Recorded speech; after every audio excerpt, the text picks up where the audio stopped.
Another hot topic which is important is about the school fees hike. Amidst the escalating cost of living in the country, some educational institutions have announced significant increase in their tuition and other fees, while it is learned that others are planning to do so in order to cope with the effects of the removal of subsidy on petrol. The House of Representatives have asked the federal government to also suspend all forms of increment of school fees in the federal government-owned universities. Now, we'll be having very much later on the show the Deputy Minority Whip Honorable Aliyu Madaki, who's going to be joining the conversation. But first, we'd like to hear from Nigerians. You can call us on 081 076 41679 090 241 63440. You can also tweet to us at TVC Connect. Please hashtag your view TVC so we can read your tweet. All right, let me come to you ladies first, because I know that this is always a very difficult decision to make, or difficult conversation to have, especially because we understand the realities of our economy. We understand that people cannot afford it. The inflation is high, 22%. People what they are earning is unable to actually cover the actual cost of their home, running their homes and all that. Now, schools, both private schools and government-owned schools, are about to increase, or some of them have already increased the school fees, and students are clamoring that this has to be stopped. The House of Representatives have also weighed into the issue and trying to get them to stop this increase. But what are your thoughts on this? And the reason why we're having this conversation, because many of us talk about education abroad, we want to jackpot. The places we are jackpotting to, education is not cheap there either. It's quite expensive. And there was a time of largesse when governments could subsidize education. But unfortunately, we're in debt. So how do we meet halfway? People are poor, and yet they want better education for themselves. What are your own suggestions to government in these kind of situations? I don't think that we would. The government's job is to manage the resources, right? So they look at the funds they have, they prioritize what they feel is most important. But Nigeria does not have a future without education. Yeah. And so if the government is looking for anywhere to prioritize over and over again, I've said it several times, it's education, it is health. We can swim through bad water. We can cope with the airports not looking good, but we don't have a future if we don't have education and if we are not alive. So health, the most impactful area to put palliative for this country is in the educational sector. So if there is anything that I found very annoying about the current discussion on hike, it was the fact that they are going to hike unity schools. I don't even mind about hiking universities, because people can afford to say, I don't want to go to university. But secondary school is too crucial. Unity schools are currently dilapidated. The quality of education there is, we're managing the education. The facility is not it. But we were still getting education for people that could not afford this. Now, by hiking it, you are cutting off several families from being able to send their children to school. Unity school is a no-no. I support the House of Assembly. I support everyone who is speaking against the increase in school fees for unity schools, because at this point in time, we don't need extra hardship for people at that level. Primary school education, secondary school education for every public school should not be increased. All right, so when I see something like tuition going from, I'm trying to get the breakdown, hopefully I get the breakdown in a second, from about, I think, was it 25,000, no, 15,000 to 30,000 or so, and I'm thinking to myself, so, I mean, the numbers for me is like, that's really small. So how do I expect to get quality education if that was how much I've been spending for schools in the first place? I mean, if you think of the numbers, 100,000 and plus, at the end of the day, it's about 100,000 naira they're going to be paying per term. Compared to what some people are paying in private schools, you'd be thinking, okay, what kind of teacher, what kind of education do I expect to get if that is what we're paying? So as much as I know that the fees are high, but how do you think we can get quality education even with this number that we're paying? See, first of all, education is expensive all across the world. Very good education is very expensive anywhere in the world. So we understand that.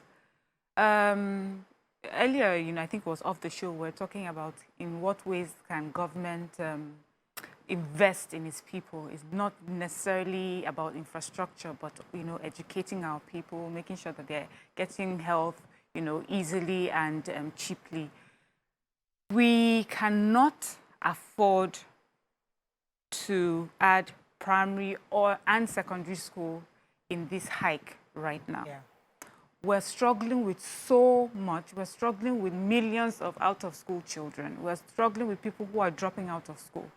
We must at least find a way, as the federal government in Nigeria, to provide education for free or at a very minimal cost for Nigerians at the primary and secondary school level.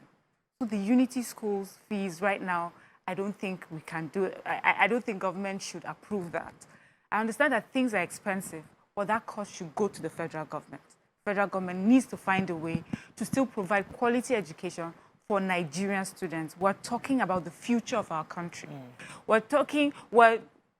Many times we're already struggling with, the violence we have or the terrorism that we have is because our children are not in school. They are joining all sorts of gangs. They're involving themselves in all sorts of crimes. Please, we cannot afford to bring a situation where even more children, especially those who were able to afford it one time, drop out of school. Yeah. Now for universities, Nigerians, we all agree, education is expensive. University education is not cheap anywhere.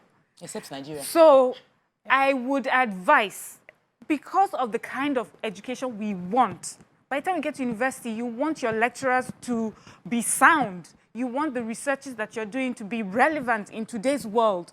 It takes a lot of money. You want the proper infrastructure on ground. You want libraries, you want books, you want online, you want internet data. Those are the sort of things you want. You want a community of lecturers who are motivated and feel quite accomplished and happy to, provide of their services.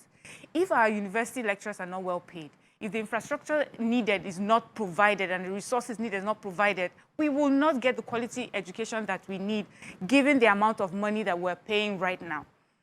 But we can look at the way the first world is doing it right now, where they are providing some palliatives, like our president has already said that they would, although we're discussing, how well it will work. We can create palliatives, alternatives for bursary, for, scholarships and things like that. But for now, primary and secondary school education, please do not touch it.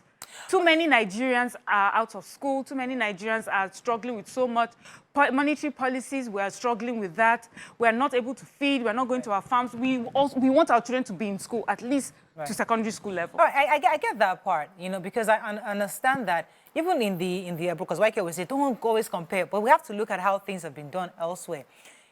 University is not for everybody, and we keep forgetting that. Half the time when somebody graduates from the secondary school, it's only a small fraction that thinks of going to university, because with your secondary school degree, you can just find a job to live a normal life. So that's why we need to go back to the quality of which you just said, secondary school. However, if we look at the breakdown, I was looking at the breakdown from the Ministry of Education. Tuition fee, the boarding fee, 30,000 naira per term. Can you feed with 30,000 naira per term? Uniform is 25,000. Textbook deposit is 15,000. Exercise book is 5,000. Prospectus 1,000. ID card 1,000. Stationery 1,000. Sports, medical, vocation 1,000. Everything just to 100,000. Now, for those of you in private schools, what you're earning for even ordinary vocational, we know the difference. So I'm saying that if I'm going to go to Unity school, I understand that government should subsidize. But government is also saying that the largest for subsidizing, we don't have it anymore. You need to pay a little bit more fraction, because I'm sure with this, they are still subsidizing.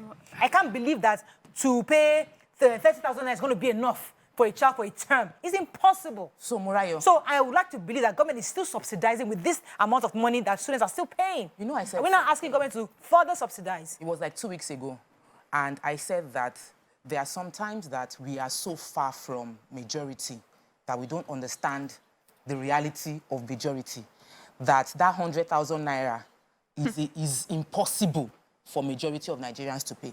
So how much does... 30K yes, how much is a salary, even how much is a driver earning? How much is... So let's even say you are working, you're earning 120,000 naira per month. That's a good job in the economy of today. You are earning 120, you are a man, you have 3 children, or you have 4 children. You can't pay their school fees. you can't send them to secondary school. Not in a unity school. And at 120, you are earning well. So imagine you're now earning 60K, and there are many that are earning 60K as their salary. They Don't can't even go make it secondary about school. drivers. You could be a nurse in a hospital. You know, is good. It's not even I'm not driver. even saying about exactly. Let me take this call. I'll So come back to you. for me, it's that the proper leaders worker. don't understand that people are Let me earning pause you for a 30K. second. Let me call. I'll come back to that in a minute. Let me take this call from. Hello, good morning. I think I lost. Hello, good morning. Good morning. You're live. Go ahead, please. Hello, good morning, Samorayo. Yes, you're live. How are you today? Very well, Pastor Kindele. Yeah, I've been listening to your contribution all the way, from the that of the flood and to the jack of off of the school fees. What I will please is two ways though.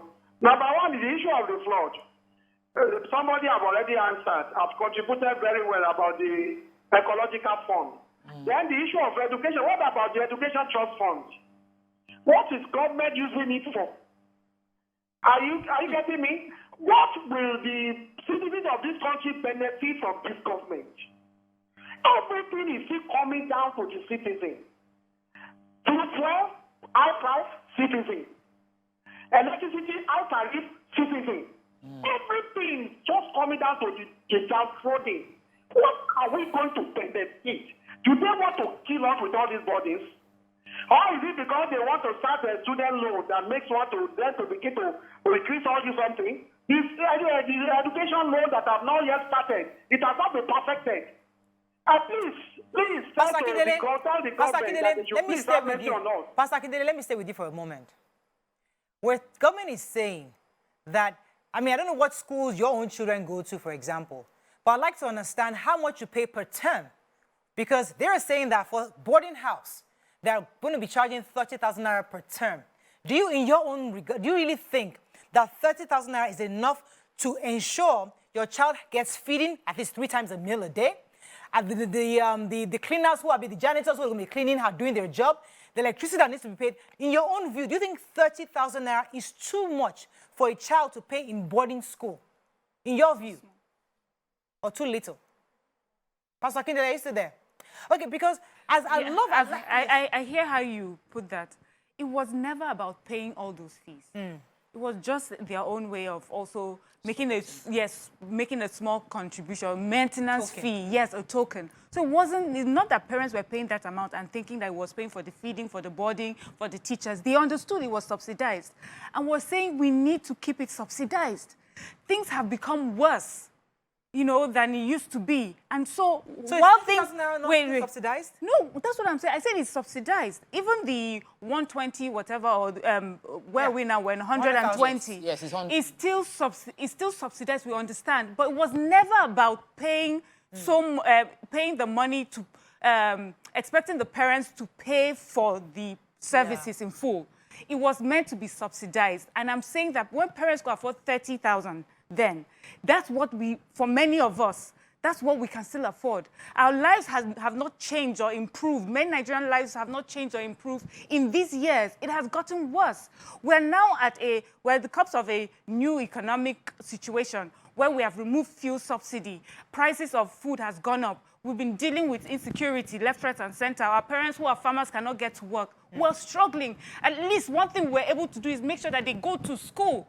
And if we now increase the fees, where will we put them? So why don't we I'm pause saying education? No, we're not pausing education. So when we say to government, tighten your belt about those cars and about those furniture, this is what we're talking about. Priority. When monies are supposed to go to things that can be flimsy, put it towards education. Let government invest more. Mop up funds wherever you can and put it towards education. Okay. Because don't just see it as Nigerians are paying too little for primary and secondary school education. See it as an investment into the lives of Nigeria and into the country, Nigeria itself. The quality of people who have, the sort of mindset. We were talking about, sorry, go on. I have a call. No, hold me for a while. Adekunle, I don't want to lose that call from Agodo. Thanks for calling.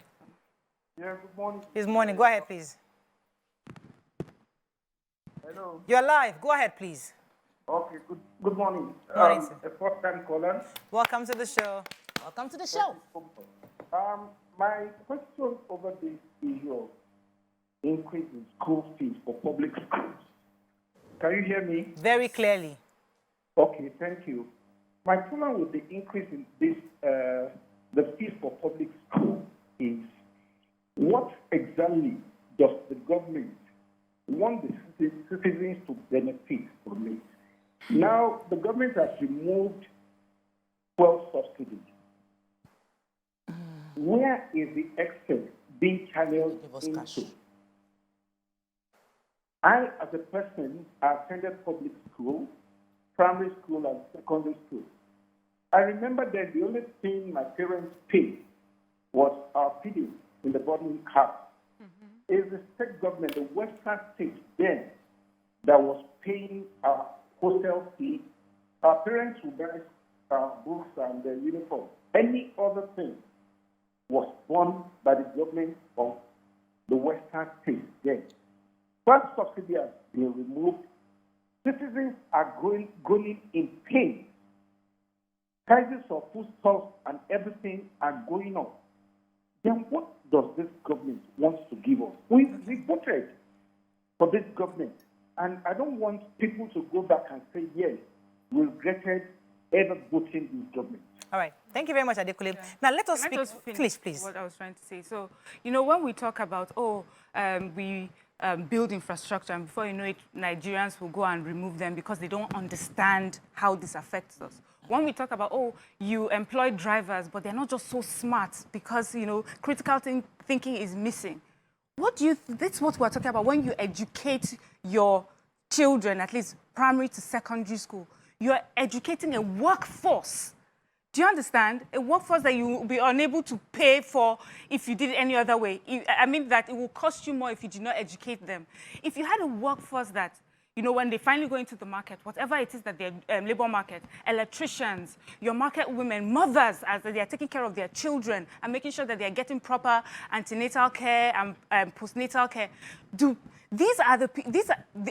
Their lifestyle, their habits, their decisions will be greatly impacted if they get education or not. There are millions of Nigerians that are below poverty line. There are millions of Nigerians that are just at the cost of the poverty line. When we increase the fees like that, especially at that level, we will be doing ourselves a huge disservice. We will pay for those who can pay. We'll pay with our lives. We'll have people standing on the streets and pointing guns at us. So we can't afford to. So some might argue that when we had the largesse, when we found oil, when we had money, when the country had money, we could subsidize. Now, he's talking about many years ago where he had free education. They were giving them milk in school for heaven's sakes. But today, just like you rightly said, we don't have money. Yes. We're in serious debt. So maybe we should go back to factory resets where, you know what, we can't even afford anything. Even this education, this Western education that we're all thinking that's going to make us more responsible adults, we can't even afford it. Let's stop this. Let me hear me out. Let's stop this education and go back to using our hands. Let's even stop this formal education and say, you know what, where we are right now, we can't afford this Western education anymore across board. Let us go back to how we can begin vocational learning where we solve our problems. Same way other countries close their borders first. You know what? Let's even shut out the West and say, how do we develop internally? And say, stop this formal education. Let us see what we can raise these citizens, make them useful to learn carpentry, to learn what we need to actually fix. I'm just hypothetically speaking. Because the reason this burden of education is because of this Western mentality that until you have this education, you can't be prosperous. But maybe we need to redefine that in our own way. Say, you know what? We can't afford it anymore. Let us review and let us retrace. I'll come to your response to that. Let me take this call, then I'll come back to you. Good morning. I'm so sorry, Olayemi, for keeping you. Tope, let me let you jump in. So I'm of the opinion that it's as if we are crying more than the government that does not have money. Because the government that does not have money is also still spending money on many things that I don't think is important. So we cannot feel for them. It's like when you say, oh, I'm so broke. I cannot afford to eat chicken. You're not broke. You are choosing. The majority of your citizens have it really, really bad. So that's why I keep on repeating it, because I feel like many of our leaders don't understand how bad the majority of the citizens have it. That's one. Another thing is, I agree that we should reconsider our higher education, like university. Yeah. That one is taken for granted. The money we are putting right now into giving money as cash to the poorest of the poor. It's not priority. The poorest of the poor will farm behind their house and eat if we are actually being realistic. The real thing that would secure our future is that we are educating the next generation so that whatever problem comes up, they are able to solve it. If you don't educate them, if you let us have more children out of school, we saw the result of the last years that we did not educate. We had Boko Haram, we had bandits, we had a lot of people that became criminals because they didn't go to school, they don't have any other option. This is what I'm going to do. Yeah. The government did not train me. So for us to solve the problem in the future, our biggest palliative right now should be primary and secondary school education and getting people into the school system. That's the major priority. Okay. The second would now be that when you finish from secondary school, go and learn a vocation. Yes. A vocation. While in It's not, yes. Now so we're- that you can have so- something that you now can I'm use meeting to each other earn. halfway. Good. Which So is that's great. why I wanted to meet you halfway when you're talking about the vocational. I love the idea, but it should be in conjunction with with the formal education. But also, if we're going to be shutting down anything, we can shut down the National Assembly. Exactly. What do we need those buildings for? What do we need to be paying them for? If we need to put money somewhere, we Joint can take it venture from there and put it I towards totally our agree with children's you. We need to education. review.